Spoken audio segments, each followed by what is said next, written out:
Saya menginginkan sebuah lampu tidur. Tapi, daripada membeli lampu redup, saya pikir mungkin saya coba membuatnya dari barang atau komponen bekas saja.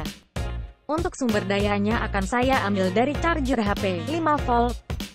Komponen utama yang kita perlukan adalah LED berdaya 3 watt atau lebih tinggi, kabel USB, resistor, dan heatsink pendingin. Untuk LED, Anda bisa mendapatkannya dari senter kepala yang sudah rusak.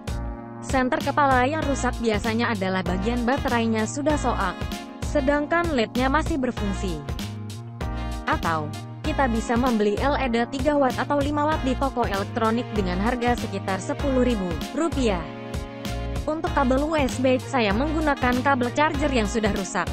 Kabelnya sudah tidak dapat digunakan untuk mentransfer file dari komputer. Kita juga bisa menggunakan kabel dari keyboard atau mouse USB yang sudah rusak. Namun biasanya kabel ini mempunyai kawat yang tipis, jadi keawetannya diragukan. Karena LED yang digunakan berdaya 3 watt, maka supaya awet akan saya beri daya setengahnya saja, yaitu 1,5 watt saja. Tegangan output dari charger HP biasanya adalah 5 volt, dan tegangan LED ini biasanya adalah sekitar 3 volt. Supaya LED mendapatkan daya 1,5 watt maka kita memerlukan resistor 4 ohm. Karena tidak ada resistor bernilai 4 ohm, kita dapat menggunakan resistor dengan nilai terdekat, yaitu 3,9 atau 4,1 ohm. Resistor ini akan mengeluarkan panas sekitar 1 watt, jadi kita perlu menggunakan resistor berdaya lebih tinggi. Kita dapat menggunakan resistor 3,9 ohm 2 watt. Kita bisa menggunakan satu buah resistor 3,9 ohm 2 watt, seperti pada skema di kiri. Namun kebetulan saya mempunyai beberapa resistor 1 ohm setengah watt. Jika kita menghubungkan 4 resistor tersebut secara seri, maka kita akan mendapatkan resistor dengan nilai total 4 ohm dan berdaya total 2 watt. Jadi saya putuskan untuk menggunakan 4 buah resistor 1 ohm setengah watt secara seri. Pertama, potong ujung kabel micro USB dan kupas kulitnya.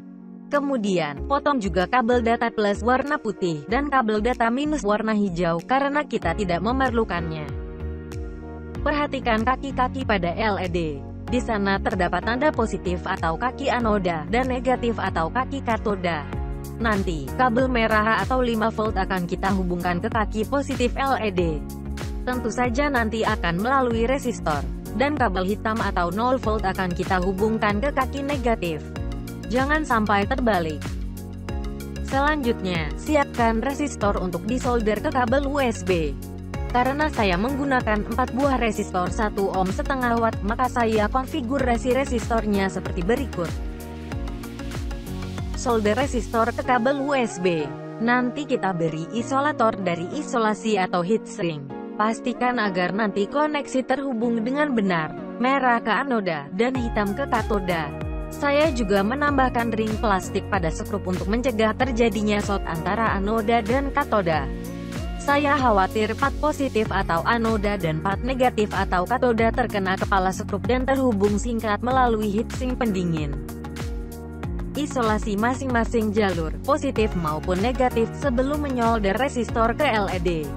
Saya juga menyisipkan kulit kabel ke kaki-kaki resistor, untuk mengantisipasi kemungkinan hubung singkat atau short. Ingat, jangan sampai terbalik, merah ke anoda, dan hitam ke katoda. Saya menambahkan hot glue supaya solderan tetap kokoh. Saya juga menggunakan thermal pasta antara LED dan heatsink. Namun, mengingat dayanya hanya 1,5 watt saja, sepertinya tidak begitu diperlukan. Sampai di sini, LED sudah bisa dicoba. Namun, sebelum kita mencobanya, pastikan semua koneksi sudah benar. Hasilnya lumayan, cukup sebagai lampu tidur. Tapi, ternyata sangat menyilaukan jika kita melihat langsung ke mata LED-nya. Saya memiliki sebuah buah lampu LED yang sudah rusak, jadi, saya pikir untuk mengambil kubahnya untuk dipasang ke sini. Ini akan membantu menyebarkan cahaya LED-nya secara lebih merata, sehingga tidak silau lagi. Saya membuat sedikit lubang untuk jalur kabel dan resistor, dan saya gunakan superglue untuk merekatkannya ke heatsink. Mari kita coba lagi. Sempurna. Saya sudah menyalakannya selama 6 jam, tidak terjadi overheat. Temperaturnya masih aman di sekitar 50 derajat Celcius.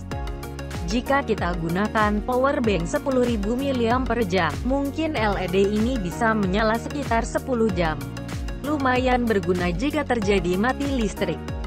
Selamat mencoba, semoga berhasil.